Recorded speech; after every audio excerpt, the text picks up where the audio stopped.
Caros irmãos e irmãs, louvado seja nosso Senhor Jesus Cristo e sua mãe, Maria Santíssima.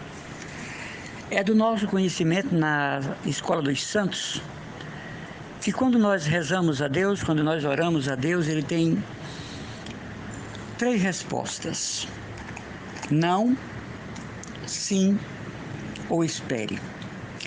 É este procedimento divino. Nenhuma oração fica sem resposta e nenhuma oração se perde no caminho, se esvazia.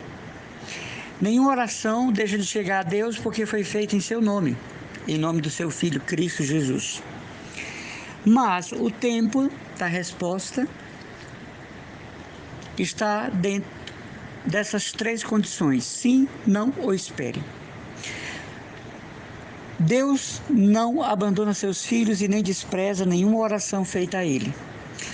O que muitas vezes acontece é que nossas orações, elas são descabidas.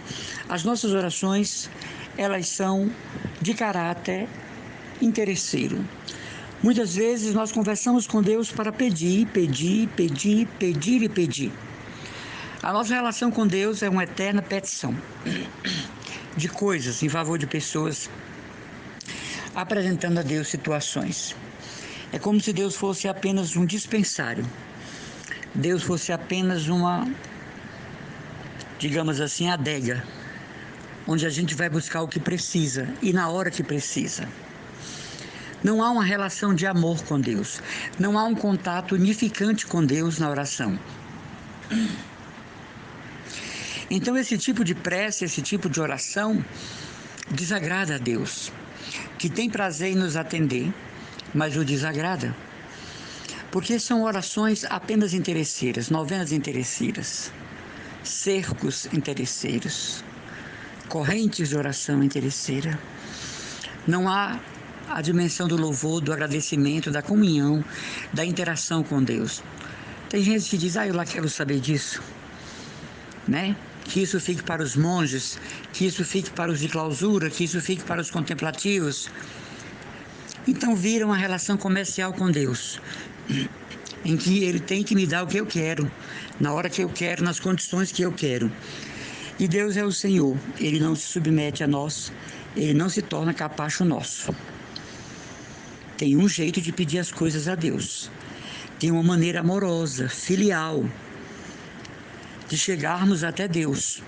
Muitas orações não são atendidas porque são suprarrogações baseadas em orgulho, em interesses. E Deus que conhece os corações diz sim, não ou espere. Muitas vezes não conseguimos esperar o resultado de uma oração e procuramos meios não cristãos para resolver os nossos problemas. Isso só agrava a situação. E se momentaneamente piora é porque o desastre vem a caminho. Na oração, o mais importante não são graças que estamos pedindo, mas a comunhão, a intimidade com Deus que está se criando a cada dia. E chega um momento que pedir graças a Deus se torna quase uma coisa, digamos assim, desnecessária, porque a intimidade com Ele supre as necessidades, socorre as aflições, põe fim às tempestades, coloca o barco em alto mar, mas sob a segurança dos anjos. A intimidade com Deus nos dá a graça de experimentar a sua providência, que é eficaz, que nos visita sempre, que está sempre de olho no que nos falta. Muitas vezes nem precisamos pedir e a bênção chega porque oriunda da nossa intimidade com Deus, proveniente da nossa intimidade com Deus.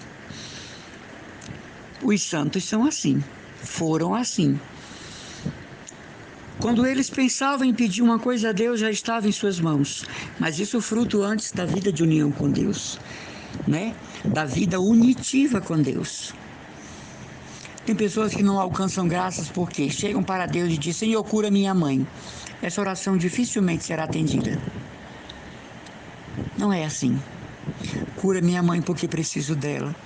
Cura minha mãe porque é tua filha. Cura minha mãe porque custou o sangue do teu filho na cruz. Cura minha mãe porque ela tem uma aliança contigo no batismo. Cura minha mãe porque ela é imagem e semelhança. Sabe, você vai criando uma ladainha que favorece a cura da sua mãe, do seu marido, do seu filho, de um parente, de um amigo.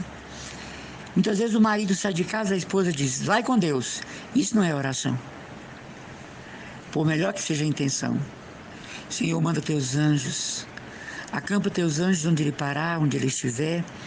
Maria, medianeira das graças, intercede pela ida e pela vinda. O Deus que leva é o mesmo Deus que traz. Os filhos saem para o colégio.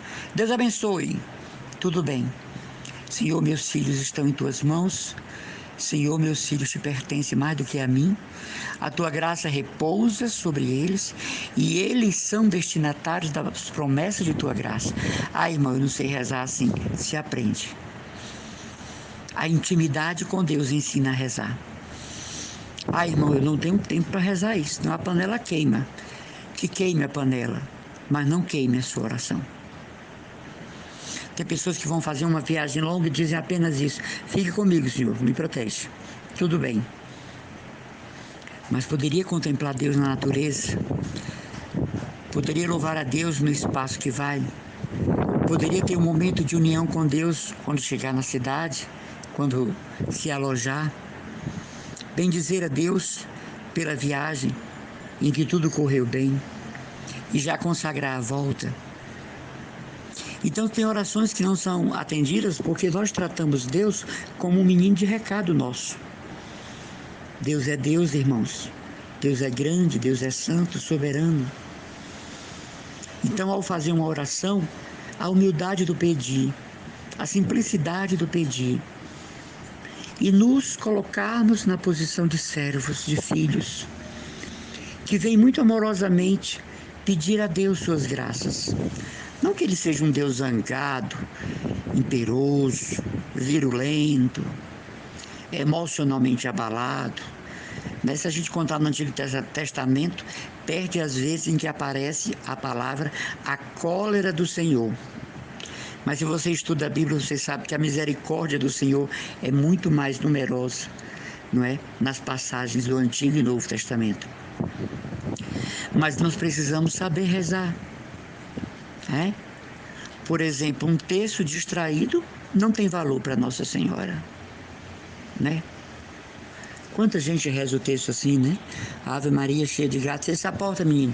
O Senhor é convosco, bendita sois vós entre as mulheres. Teu pai não chegou ainda. O Senhor é convosco, Santa Maria, Mãe de Deus. Ora com lá, se o feijão está no fogo. Rogai por nós, pecadores, agora e na hora. Já desse cachorro já passou 2 vezes por cima do tapete. Santa Maria, Mãe de Deus, rogai por nós. Ixi, mas essa mulher casada chegando de mototáxi.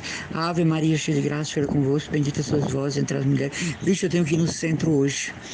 Rogai por nós, pecadores, agora e na hora de nossa morte.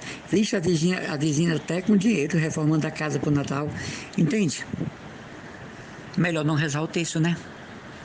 Porque quando você começa a rezar o texto, na primeira Ave Maria, Nossa Senhora diz, sua mãe na escuta.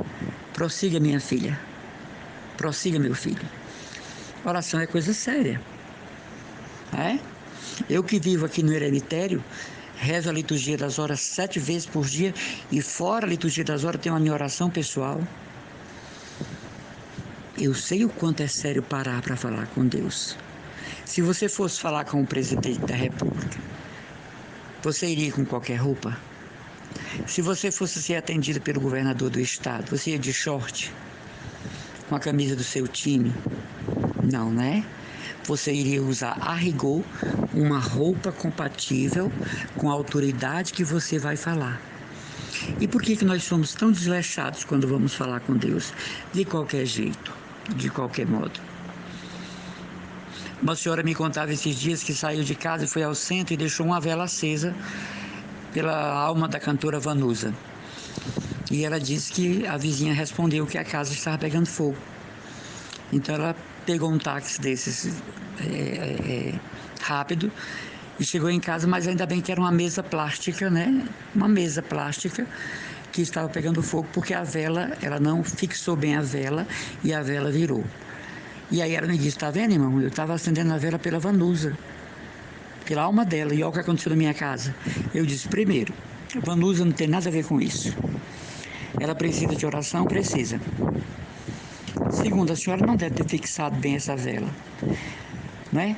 Depois, a senhora colocar uma vela plástica num pires, numa mesa, ou melhor, uma vela acesa num pires, numa mesa plástica e ir para o centro. Não, a senhora podia ter apagado esta vela e quando chegasse acendesse a vela. Então culpava essa senhora Deus. Onde está Deus que permite uma coisa dessa? E nem houve estrago na sua casa, apenas a mesa branca pegou fogo. Mas o que é isso, gente? É não entender o que é Deus. É não ter a ideia do que seja a experiência da fé católica. Que ela tenha acendido a vela para a cantora é uma intenção muito bonita. Mas os cuidados, a prudência, e ainda Deus é o culpado. Onde está Deus porque permite uma coisa dessa? Se eu não tivesse voltado, eu não tinha mais casa. Pois é. Então, da próxima vez, a senhora vai acender a sua vela num lugar seguro. Se for sair, a senhora apaga a sua vela. Quando voltar, acende de novo. Não vai colocar sobre objetos plásticos, né? A senhora vai ter a prudência. Mas que isso a Igreja Católica tem a culpa? Não. Ah, porque eu aprendi a acender vela para mortos na Igreja Católica. A Igreja ensina o sufrágio. A Igreja não manda acender velas. E quando nós acendemos, é obedecendo a doutrina da Igreja, mas a intenção é o sufrágio da alma da pessoa falecida. Nós precisamos entender o que é ser católico. Enquanto nós não entendermos o que é ser católico, vamos fazer cada coisa que até Deus duvida. E uma delas é a oração imperfeita. A oração que não agrada a Deus. Todas chegam até Ele, mas chegam como um florilégio, algumas flores murchas, outras muito vivas, perfumadas, outras decadentes. Então nós precisamos saber conversar com Deus. Não se começa uma oração pedindo nada. A gente começa louvando, agradecendo, bendizendo, adorando, glorificando, exultando, exaltando, celebrando o nome de Deus. Depois nós pedimos nossa graça. Já pensou, você abre a porta, alguém bate, é uma grande amiga, me empresta R$500. É um susto, né? Às vezes até você tem, mas é um susto tão grande, né? Porque não tem nenhum boa tarde, não tem uma acolhida, não tem uma explicação de uma precisão. Então, nós fazemos isso com Deus, né? Cura minha filha que está muito mal, que vai fazer um exame, que o médico pediu um exame muito complicado e nós estamos... Não. Precisa dizer, eis-me aqui em tua presença, sofrido, sofrida, angustiado, porém confiante. Sabe quando Josafá foi para a guerra? Está lá em 2 Crônicas 20, versículo 12. Ele disse, Senhor, nós não sabemos o que fazer, mas nossos olhos estão fixos em vós. Aí você pula lá para o versículo 14 de 2 Crônicas 20. Acalma-te, Josafá, esta batalha não é tua, é de Deus. Está lá na Bíblia, vai ver na Bíblia católica. Na Bíblia protestante está adulterado, né? Porque eles são especialistas em corromper a Bíblia em favor deles e da doutrina deles. Mas vai ver na Bíblia católica. Lá no versículo 14, acalma-te, Josafá, a batalha não é tua, é de Deus.